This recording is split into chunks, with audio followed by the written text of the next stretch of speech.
हे अगदी खरं आहे. गुरुशिवाय ज्ञान मिळत नाही आणि ज्ञानाशिवाय जगात सन्मान मिळत नाही. तर आपली पूजा झाली आहे. आज गुरुपौर्णिमा आहे.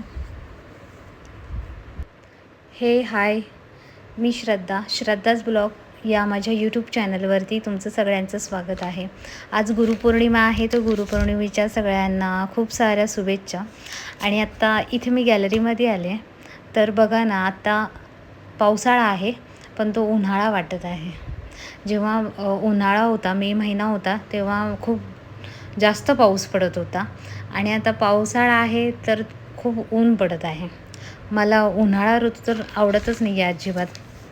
फार चिडचिड होते त्याच्यामधून. आज गुरुपौर्णिमा आहे, तर देवाला शिऱ्याचा प्रसाद करणार आहे. तर आधी इथे मी दूध गरम करायला ठेवणार आहे त्याच्यामध्ये टाकण्यासाठी. आणि आता इथे मी 1 वाटी रवा, 1 वाटी साखर, 1 वाटी तूप आणि इलायची बारीक करून घेतली आहे. आता त्याच्यामध्ये टाकण्यासाठी ड्रायफ्रूट्स पण घेतले. त्याच्यामध्ये मी बदाम घेतले आहेत आणि काजू घेतले आहेत. काजू मी थोडेच वापरलेत त्याच्यामध्ये आणि बदाम ॲड करत आहे. ते आता बारीक करून घेत आहे मी.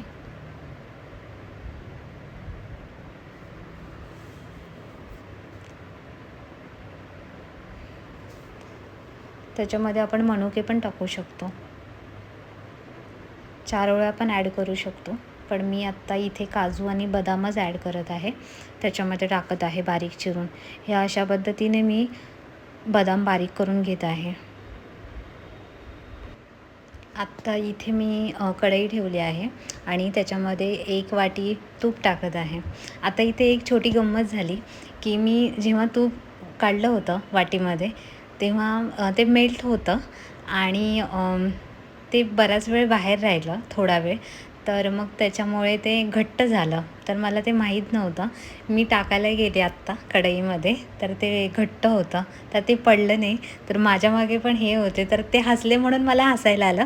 आत्ता पण मला हसायला येत आहे की ही अशी छोटीशी गंमत झाली. आता इथे तूप मेल्ट झालं आहे. त्याच्यामध्ये आता आपण 1 वाटी रवा ॲड करूया. प्रसादीचा रवा घेताना शक्यतो बारीकच घ्यायचा, त्याच्याने मऊसूत छान प्रसादीचा शिरा तयार होतो. आता हे मंद आचेवरती, गॅस पूर्ण बारीक ठेवायचा आणि त्या मंद आचेवरती खूप वेळ असं भाजून घ्यायचं. आपण रवा तांबूस कलर येईपर्यंत तो भाजून घेणार आहे. 1 मिनिटही इकडे तिकडे न जाता तो भाजून घ्यायचा, कारण की आपण जरी आजूबाजूला गेलो तर तो करपलाच समजायचा. त्याच्यामुळे आपण तिथे कंटिन्यू त्या रव्याला तुपामध्ये हलवत राहायचं, त्याला तांबूस कलर येईपर्यंत. छान असं त्याला बघा तूप सुटलं आहे. त्याच्यामध्ये आता मी बदाम आणि काजू जे बारीक करून ठेवले होते ते पण त्याच्यामध्ये ॲड करते, जेणेकरून रवा आपण भाजत आहोत आता, तर त्याच्यामध्ये ते खरपूस भाजले जातील.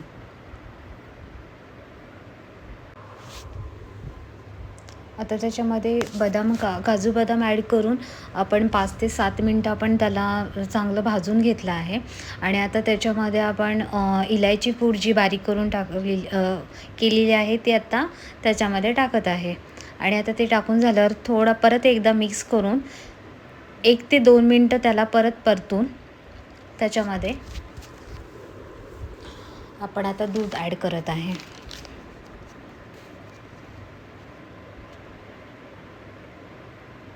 आता त्याच्यामध्ये दूध ॲड केल्यानंतर आपण त्याला एकजीव करून घेऊया 1 मिनिट आणि 5 ते 7 मिनटासाठी त्याला झाकून देऊया. आता आपली 5 मिनटं झाली आहेत. बघूया आपण. खूप छान असा प्रसादीचा शिरा तयार आहे. मी खूप छान म्हटले, कारण की मी केलेला पदार्थ मला नजरेनं मी सांगू शकते माझ्याच की तो खूप छान झाला आहे म्हणून. तर आणि आता त्याच्यामध्ये आपण 1 वाटी साखर ॲड करून मिक्स करून घेऊया. छान मिक्स केल्यानंतर त्याला आपण एक 2 ते 3 मिनिट पुन्हा एकदा झाकून ठेवूया.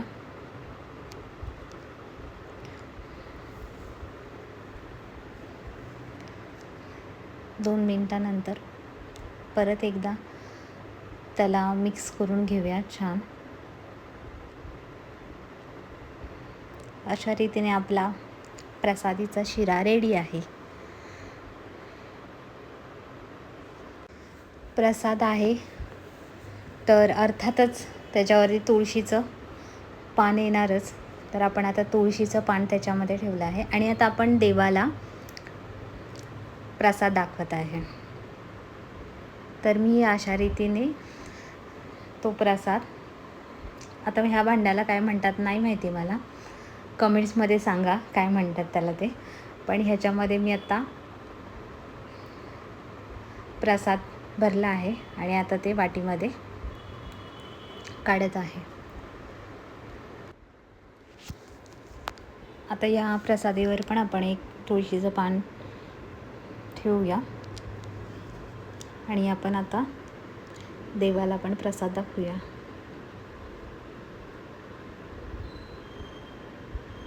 सो इथे मी देवाला नैवेद्य प्रसाद दाखवत आहे. आता आपण हा प्रसाद दाखवल्यानंतर मी अजून एक रेसिपी करणार आहे, ती आपण बघूया. तर आपण मटार पनीरची रेसिपी बघूया. इथे मी अर्धा किलो मटार घेतले आहे, स्वच्छ निवडून आणि स्वच्छ धुवून घेतले आहेत. तर ते पाण्यामध्ये मी ठेवले आहे आणि इथे मी अर्धा किलो पनीर घेतला आहे. तर त्याचे आपण तुकडे करून घेऊया. त्याला आता आपण छोटे छोटे त्याचे काप करून घेऊयात. आता मी इथे अर्धा किलो पनीर, अर्धा किलो मटार असं बोलले. त्याच्यामागे एक कारण आहे की आज माझे एक दीर आहे, त्यांचा वाढदिवस आहे. तर तिथे संध्याकाळी स्वयंपाक करायला बोलवलं होतं त्यांनी, पण मला वेळ नव्हता. तर त्याच्यामुळे मग मी संध्याकाळी थोडं उशिरा जाणार आहे. तर मग आत्ता मला दुपारचा वेळ आहे. सो त्यांना मी म्हटले की मी घरूनच भाजी करून आणते. त्याच्यामुळे त्यानिमित्ताने तुम्हाला मटार पनीरची रेसिपी पण बघता येईल.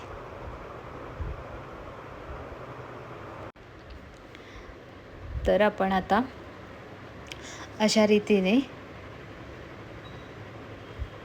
पनीरचे काप केले आहेत. किती सुंदर असे काप झालेत.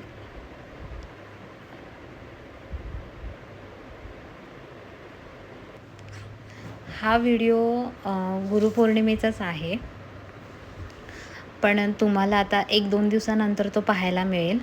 कारण की मला जसा वेळ मिळेल तसा मी ते अपलोड करेन. मग तुम्हाला तो नक्कीच पाहायला मिळेल 1-2 दिवसामध्ये.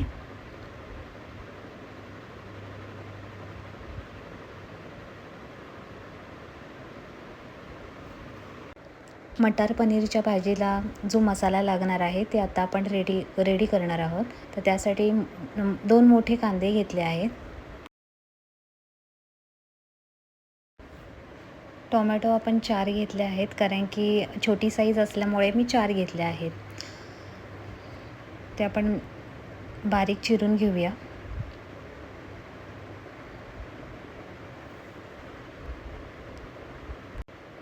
आता इथे आपण आलं आणि लसूण टाकून भाजून घेऊया एका कढईमध्ये.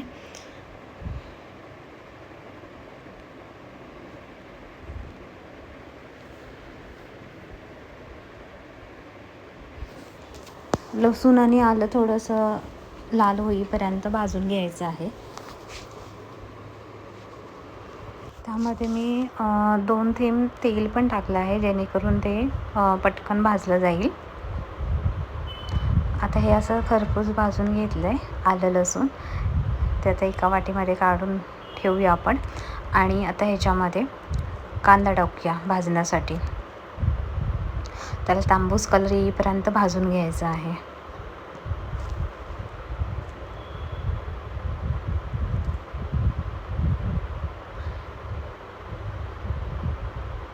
मीडियम गॅसवरती आपण ते भाजून घेऊया, जेणेकरून ते पटकन भाजलं जाईल. आणि थोडंसं त्याच्यामध्ये तेल ॲड करायचं.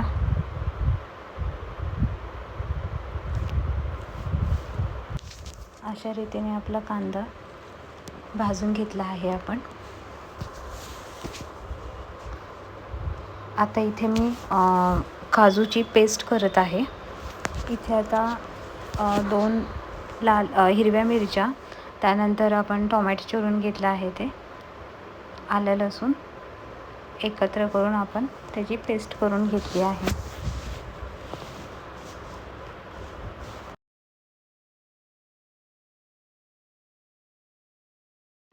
त्यानंतर आपण कांदा मिक्सरला बारीक करून घेऊया.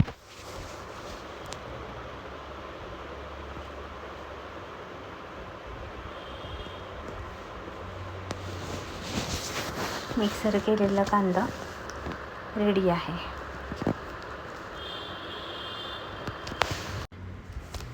आता इथे मी एक पातेलं घेतलं आहे.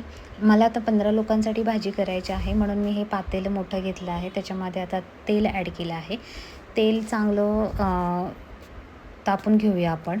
आणि त्याच्यामध्ये पहिल्यांदी जे कांद्याची पेस्ट केली आहे मिक्सरला, ते आपण ॲड करून घेऊया. त्याला 1-2-3 मिनटं चांगलं परतून घेऊया. आणि मग त्याच्यामध्ये टोमॅटोची जी पेस्ट केली आहे ती त्याच्यामध्ये ॲड करूया. तीही चांगली 2-3 मिनटं परतून घेऊया आणि त्याला एक झाकण ठेवून देऊया 1-2 मिनटासाठी. आणि मग जी काजूची पेस्ट केली होती तर तीही ॲड करून त्याला 1-2 मिनटं त्याला चांगलं परतून घेऊया. पुन्हा झाकण ठेवूया. आणि आता त्याच्यामध्ये आपण मसाले ॲड करूया. आता मी इथे हा जो तिखट आहे माझा, म्हणजे जास्त तिखट नाही आहे जो मसाला आहे तो, त्याच्यामुळे मी हे 2 ते 3 चमचे टाकले आहेत. प्रत्येकाला जसं आता तिखट हवं असेल तसं. आता त्यानंतर मी 1 चमचा धने पावडर, 1 चमचा हळद आणि 1 चमचा कांदा लसूण मसाला त्याच्यामध्ये ॲड करून आपण त्याला आता चांगलं मिक्स करून घेऊया. सगळे मसाले ॲड केल्यानंतर आपण त्याला एकजीव करून घेऊया आणि 2 ते 3 मिनटासाठी त्याला झाकून देऊया.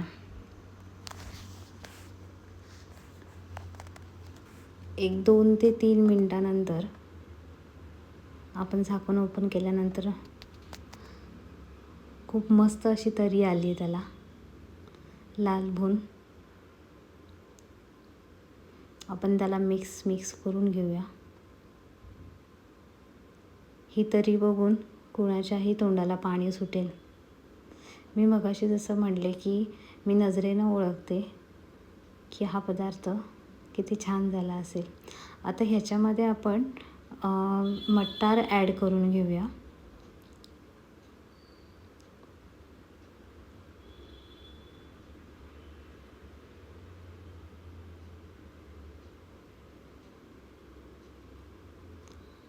मटार ॲड केल्यावर आपण ते मिक्स करूया. मगाशी एक माझ्याकडून सांगायचं राहिलं की मी जी काजूची पेस्ट केली होती ती त्याच्यामध्ये ॲड केली, तर ती ग्रेव्ही आपली घट्ट होण्यासाठी, भाजीचा थिकनेस वाढवण्यासाठी मी ती काजूची पेस्ट ॲड केली होती. काही जण थोडे काजू थोडे मगज याची पण पेस्ट करून टाकतात, किंवा फक्त मगज बियाची पण पेस्ट करून त्याच्यामध्ये आपण ॲड करू शकतो. आणि आपण आता हे मटार मिक्स करून घेतले आहेत. आपण त्याला 5 मिनटासाठी झाकून ठेवूया.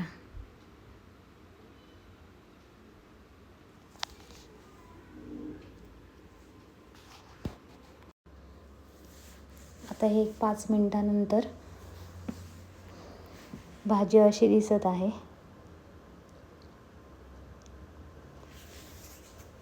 आता ह्याच्यामध्ये आपण पनीर ॲड करूया. आता त्याच्यामध्ये मी पनीर टाकताना आहे ना फ्राय नाही केले तेलामध्ये, असेच टाकले आहेत. तर तुम्ही त्याच्या तेलामध्ये फ्राय करून टाकू शकता, किंवा असेच पण टाकू शकता. मी असेच टाकले आहेत. आणि आत्ता हे चांगले असे मिक्स करून घेत आहे. आणि त्याच्यामध्ये मिक्स केल्यावरती मी चवीनुसार मीठ ॲड करत आहे आत्ता. मीठ ॲड केल्यावरती त्याला 5 मिनटं मसाले, मटार आणि पनीर एकजीव होण्यासाठी 5 ते 7 मिनटं ठेवून देऊया गॅसवरती.